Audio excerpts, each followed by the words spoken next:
Hey all, this is Ashley and this is my response for Module 3. So, one of the first questions that was asked for the discussion board was the academic impacts of unexpected events um, experienced by students. And I want to say anything that will socially, mentally, emotionally impact students will then affect how students perform academically. So, I feel like with the huge the pandemic that occurred, it impacted everybody, especially on the academic level. Some students were just not able to keep up. So there was huge barriers, huge gaps between different students.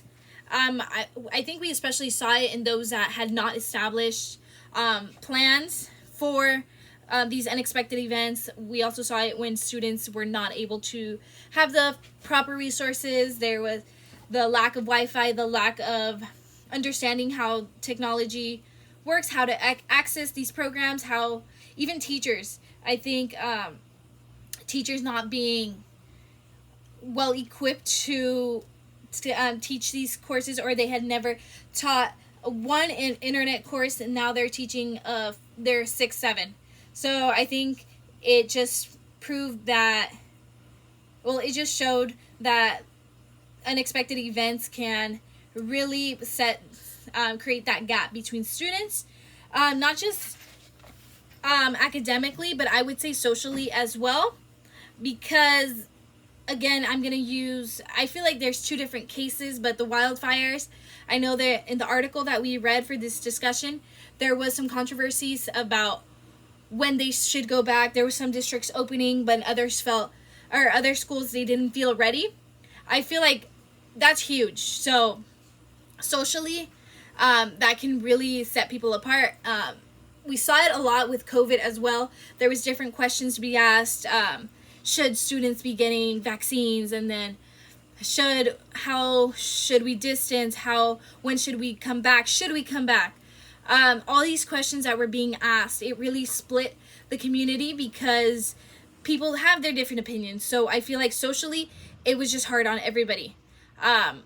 And not only that, but I feel like also because students were isolated in this case, students became antisocial. They didn't know how to come back as a community, come back as just be social, interact with people. So I think it really just puts a toll, even I think on a personal level. Students that might be dealing with other unexpected events, like such as grief, a parent passing away, or the houses, like losing their houses, they're losing a sense of who they are. So it might be difficult to expect them to fully come back into a society, to be like who they are, to express themselves, because they don't know. It's sudden and it's hard. It's traumatic. So alongside emotionally, it can be difficult for a lot of people. Stress is a huge one because there's not only that stress of, hey, how do we come back to normal? What is normal now? The students that were losing their houses, the teachers, so the counselors, everybody in these districts down south, there was this sudden like anxiety that was built up. Like, how were they supposed to focus? It's understandable that some even lost motivation to be in school, to be focusing on something when there's a lot going on. It would even lead to, in the article that we read, it was some drug use and alcohol were used to cope.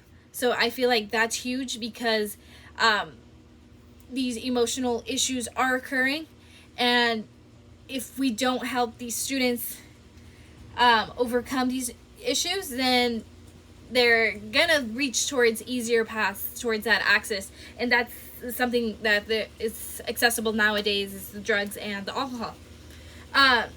People that are vulnerable in our population are those that I feel have no support. When I think of it, I think in my school, like those students that come from a foster system, or in the foster system, those that are homeless, those two groups in particular are more vulnerable because they don't have the support. So if something unexpected like COVID occurs, they've already, like, the students in the foster system might already feel alone. They might already feel isolated because they're constantly having to bounce around. They're constantly having to learn a new way of being, a new school, a new community, and then to be shut down. I think that's huge. And another population I would say is a socioeconomically disadvantaged. So these students in particular, like, it can be difficult going towards resources, focusing.